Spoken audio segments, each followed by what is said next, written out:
Hi everyone, how are you? Hope you all are fine. Welcome back to another video.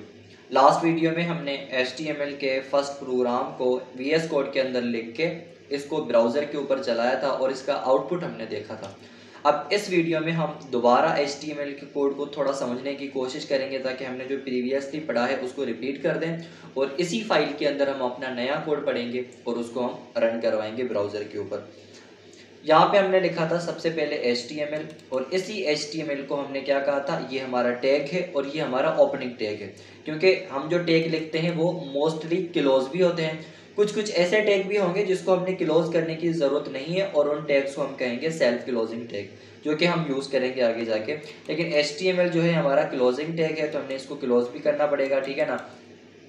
हम यहाँ पे open कर रहे हैं और एंड में ये क्लोज हो रहा है। अब देखो HTML का जो कोड है, मतलब ये जो टैग है, ये सबसे ऊपर ओपन हो रहा है और सबसे एंड में जाके क्लोज हो रहा है। क्यों? क्योंकि बाकी जो कोड है वो इसके अंदर आ रहे हैं। तो हम HTML के इस टैग को कहेंगे रूट एलिमेंट। क्या कहेंगे? रूट एलिमेंट कहेंगे। ये HTML के डॉक्यूमेंट का या HTML के इस कोड का रूट एलिमेंट है। अब रूट एलिमेंट कहने का मतलब क्या है कि ये हमारा पेरेंट एलिमेंट है, क्योंकि HTML के बाकी जो कोड है, बाकी जो टैग है, बाकी जो एलिमेंट है ना, वो सारे के सारे इसी के अंदर आएंगे। मतलब ये क्या है, ये उन सब का पेरेंट है, इसीलिए हम इसको रूट एलिमेंट कहते हैं। उसके बाद देखो हमारे पास क्या है, हेड टैग है। हेड टैग का यूज होता है मेटा डेटा को रखना, ठीक है ना। अब मेटा डेटा क्या होते हैं? मेटा डेटा हमारे पास ऐसे कुछ टैग्स होते हैं जो कि हमारी वेबसाइट को SEO के लिए बेहतर करते हैं, ठीक है ना। क्योंकि हमारी जो वेबसाइट होती है उसकी सर्च इंजन ऑप्टिमाइजेशन अच्छी है या नहीं है। अब SEO क्या होता है ये आपका अलग से टॉपिक बन जाएगा, लेकिन मैं आपको ये शॉर्ट में बता दूं कि ये आपकी वेबसाइट को गूगल पर या जहाँ पे आप करते हैं होस्ट वगैरह करते हैं और लोग जाके सर्च करते हैं जब उसको, तो आपकी वेबसाइट सबसे ऊपर कैसे आती है या आपकी वेबसाइट भी किसी रैंक पे आती है या नहीं, तो इसके लिए SEO होती है। उसके कुछ टैग्स हम यहाँ पे हेड के अंदर लिखते हैं और इसके अलावा हम टाइटल भी इसी के अंदर लिखते हैं। अब टाइटल क्या होता है? टाइटल होता है हमारी वेबसाइट का नाम, जो कि मोस्टली ब्राउजर के अंदर टैब के अंदर दिखाई दे रहा होता है। एंड उसके बाद हम यहाँ पे लिंक्स वगैरह इस्तेमाल करते हैं। इस जावा स्क्रिप्ट को ऐड करने के लिए हम यहाँ पे लिंक देंगे, स्टाइलिंग को ऐड करने के लिए हम यहाँ पे लिंक देंगे। तो मोस्टली मेटा डेटा होता है। मेटा डेटा ऐसे टैग्स है जो कि हमारी वेबसाइट पर नजर नहीं आएंगे, लेकिन उसके बैकएंड में काम कर रहे होंगे और चीजों को कनेक्ट कर रहे होंगे। उसके बाद टाइटल, जो कि मैंने आपको बताया कि आपकी वेबसाइट का नाम होता है, ठीक है ना, उसके अंदर आप ये यूज करते हो। उसके बाद है बॉडी वाला टैग। अब ये बॉडी वाला टैग बहुत ही इंपॉर्टेंट टैग है, क्योंकि यही टैग है जिसके अंदर जो भी आप लिखोगे वो आपके ब्राउजर की बॉडी पे, ब्राउजर पे प्रीव्यू होगा। क्योंकि इसके अंदर जो हम कंटेंट लिखते हैं वो एक्चुअल हमारी वेबसाइट को डिजाइन करता है। अच्छा, अब हम HTML के अंदर सबसे पहले क्या पढ़ेंगे? सबसे पहले हम पढ़ेंगे हेडिंग टैग्स को। देखो हेडिंग टैग्स टोटल हमारे पास 6 हेडिंग टैग्स होते हैं, मतलब एक ही टाइप के 6 टैग्स होते हैं जिनका लेवल अलग अलग होता है।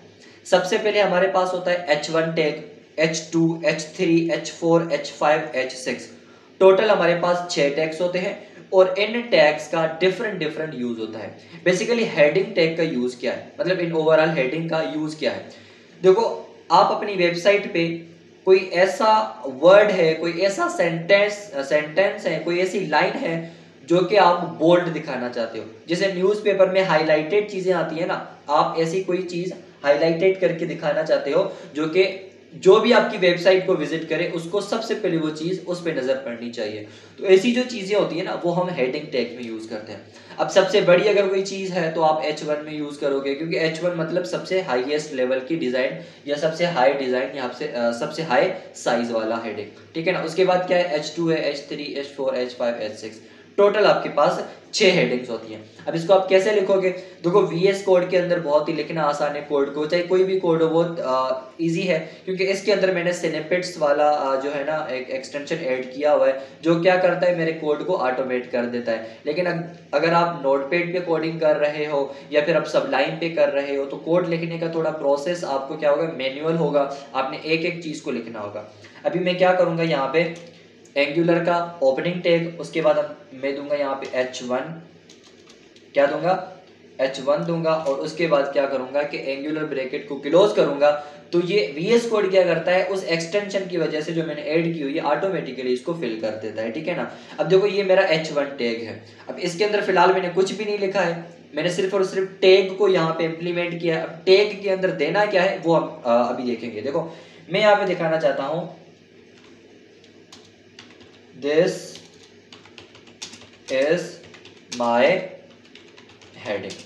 तो इस टैग के अंदर मैंने क्या लिखा है, दिस इज माय हेडिंग। तो क्या होगा, दिस इज माय हेडिंग, ये आपका हाईलाइटेड होके आपके पेज पे आ जाएगा, ठीक है ना। अब ये जो कोड है, इस कोड को मुझे ब्राउजर पे व्यू करवाना है, तो कैसे कराऊंगा, आपने क्या करना है, राइट क्लिक करना है।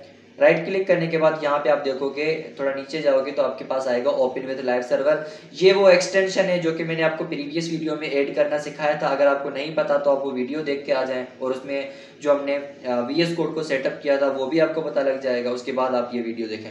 तो ओपन विद लाइव सर्वर करना है, तो क्या होगा, ये जो मेरा फाइल है ब्राउजर पे ऑटोमेटिकली ओपन हो जाएगा। इसको मैं क्लिक करूंगा तो क्या होगा, देखो यहाँ पे दिस इज माय हेडिंग, जो मैंने हेडिंग उस H1 के अंदर लिखी थी वो मेरी यहाँ पे नजर आ चुकी है।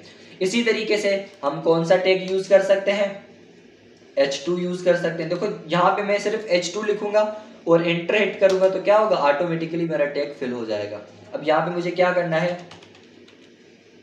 This is my second heading, ठीक है ना। अब मैंने क्या करना है, इसको सेव करना है और यहाँ पे आके देखो मेरा जो सेकंड हेडिंग था वो भी मुझे यहाँ पे मिल चुका है। इसी तरीके से हम बहुत सारी हेडिंग्स, जो 6 हेडिंग्स है टोटल, वो यूज कर सकते हैं। मैं क्या करता हूँ, इसको कॉपी पेस्ट करता हूँ, या फिर मेरे पास एक और तरीका है वो भी मैं आपको बता देता हूँ। देखो एक शॉर्टकट में यहाँ पे यूज करूंगा। देखो मुझे क्या करना है, ये जो है ना पूरी की पूरी लाइन डिलीट करनी है। तो एक तो मैं क्या करूँ कि इसको सेलेक्ट करके फिर इसको मैं डिलीट का बटन प्रेस कर दूँ, ये डिलीट हो जाएगा। दूसरा आप क्या कर सकते हो, सिर्फ VS कोड के अंदर क्या करेंगे, कर्सर को आप इसी लाइन में रखें और कंट्रोल शिफ्ट के को प्रेस करेंगे ना, तो ये आपकी लाइन डिलीट हो जाएगी, ठीक है ना। अब आप क्या करें, ये जो हमारी हेडिंग 2 है यहाँ पे आप कर्सर को रखें, फिर आप क्या करें, अल्ट शिफ्ट और डाउन एरो की को प्रेस करें, तो ये कॉपी होके नीचे आ जाएगा। आपको 6 दफा, मतलब 3 है ना, 3 और दफा इसको पेस्ट करना है, 4 5 6, ठीक है ना। देखो आपको शॉर्टकट मैंने बताया अल्ट शिफ्ट और डाउन एरो की, ठीक है ना। ये आप VS कोड के अंदर इस्तेमाल करोगे तो आपको समझ में आ जाएगा। अब आपने क्या करना है, ये जो H2 है, अच्छा इसके बाद मुझे H3 करना है, ठीक है ना। क्या करना है, H3 करना है, और उसके बाद मुझे क्या करना है, H4 करना है, एंड उसके बाद मुझे क्या करना है, H5। क्योंकि मेरे पास 6 हेडिंग्स है तो मैं ऑटोमेटिकली यहाँ पे सारी की सारी हेडिंग्स लिख लेता हूँ, ठीक है ना। उसके बाद मुझे क्या करना है, यहाँ पे H6 करना है। तो यहाँ पे जो मेरे H1 H2 है ना, इसको मैं यहाँ पे भी क्लोजिंग टैग की जगह भी जो है ना फिल करूँगा। H3 इसको मैं यहाँ पे बंद करूँगा, H3 H4, ठीक है ना। मैं आपको एक एक चीज़ करके मैन्युअली करके दिखा रहा हूँ ताकि आप समझें। अगर आप बिगिनर को मैं अभी जो है ना हाई फाई लेवल पे समझाऊंगा तो वो बेचारा कंफ्यूज हो जाएगा, ठीक है ना। तो हमने क्या करना है कि चीज़ों को साथ में लेकर चलना है ताकि हमें चीज़ें समझ में आ जाए। और ये हमारी कौन सी हेडिंग है, ये हमारी है 3rd हेडिंग, और उसके बाद ये हमारी है 4th हेडिंग, और उसके बाद है ये हमारी 5th हेडिंग, ठीक है ना। उसके बाद ये हमारी क्या है, 6th हेडिंग, ठीक है ना। तो ये हमारी हेडिंग्स है यहाँ पे। इसको हमने क्या करना है कि ब्राउजर के अंदर प्रीव्यू कराना है। देखो ये आपकी सारी की सारी हेडिंग्स आपको नजर आ रही हैं, ठीक है ना। देखो जो H1 है वो आपकी दिस इज माय हेडिंग में आ रहा है, और उसके बाद जितनी भी हेडिंग्स आपने यूज करी हैं अपने अपने लेवल के हिसाब से वो आपको नजर आ रही है। मैं यहाँ पे क्या करता हूँ, इसको थोड़ा जूम कर लेता हूँ, ठीक है ना, इसकी। ओके देखो अब आपको यहाँ पे दिखाई दे रहा होगा प्रॉपर तरीके से कि किस तरीके से हेडिंग टैग्स इस्तेमाल होते हैं। अभी देखो हम ना ये ना सोचना कि इस टैग के अंदर किस तरीके से हमारी वेबसाइट बनेगी और हम वेबसाइट के अंदर कैसे यूज करेंगे। पहले आपको फंडामेंटल समझना है, पहले आपको चीजों का इस्तेमाल समझना है कि वो किस तरीके से काम करती हैं, फिर हम क्या करेंगे कि उसको इम्प्लीमेंट करेंगे और उसको यूज करेंगे। अब अगर मैं आपको कार के पार्ट्स ला के दे दूं और समझाऊं ना कि ये कहाँ कहाँ पे और इनका यूज क्या क्या होता है, तो आप क्या करोगे, स्टेयरिंग की जगह पे पेडल को इस्तेमाल कर लेना और पेडल की जगह पे स्टेयरिंग को देखते रहना कि ये कैसे चलती है। ठीक है ना। तो इसके लिए आपको पता होना चाहिए कि इस चीज़ का मतलब क्या है और इसको कहाँ कहाँ पे इस्तेमाल करेंगे। तो पहले पहले हमने क्या करना है कि चीज़ों को फंडामेंटली समझना है और उसके बाद हमने क्या करना है, इसको इम्प्लीमेंट करना है। अच्छा, कोडिंग के अंदर एक और कॉन्सेप्ट होता है कमेंट के नाम से। मतलब कमेंट क्या होता है कि कमेंट एक ऐसी चीज होती है जिसको क्या करता है कि ब्राउजर इग्नोर कर लेता है। वो हम कैसे क्रिएट करेंगे? अब जिस भी कोड को आप चाहते हो कि ब्राउजर इग्नोर करे, ब्राउजर इग्नोर करे का मतलब क्या कि वो ब्राउजर पे ना दिखाई दे, ना चले, तो हम क्या करेंगे, उसको सेलेक्ट करेंगे। अभी मैं क्या करूंगा, इस पूरी की पूरे हेडिंग वाले कोड को सेलेक्ट करूंगा और मैं आप इसको कन्वर्ट करूंगा कमेंट में। कैसे करूंगा? Control backslash. तो क्या होगा, मेरा ये सारा का सारा कोड कमेंट में कन्वर्ट हो जाएगा। जब ये ग्रीन लाइन में आ जाए वीएस कोड के अंदर, अगर आप काम कर रहे हो तो समझ जाओ आपका कोड कन्वर्ट हो गया है कमेंट में। अगर वापस करना चाहते हो तो आप क्या करो, कंट्रोल जेड कर लो, वापस हो जाएगा। अगर नहीं तो सेलेक्ट करके कंट्रोल बैकस्लैश करो तो ये वापस आ जाएगा। फिलहाल मैं इसको कमेंट आउट कर लेता हूँ, जिससे क्या होगा कि मेरा सारा का सारा कोड कमेंट आउट हो जाएगा।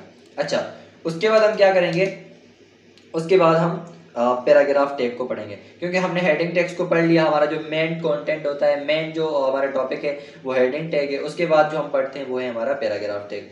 अब पैराग्राफ टैग कैसे यूज करते हैं? पैराग्राफ टैग आप पी के नाम से यूज करते हैं। जब हम टैग की बात करते हो मतलब वो एंगुलर ब्रैकेट में ही आएगा, ठीक है ना।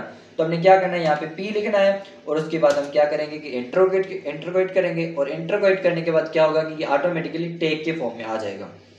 अब हम यहाँ पे क्या लिखेंगे, यहाँ पे हम मोस्टली हमारा जो बड़ा कंटेंट होता है, ऐसा कोई टेक्स्ट होता है जो कि हमने पूरी वेबसाइट पे दिखाना है, तो हम वो पैराग्राफ के अंदर लिखते हैं।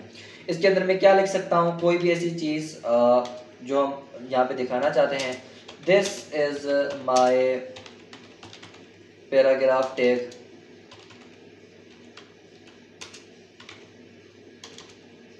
And I am learning HTML from Musaf as mentor, ठीक है ना।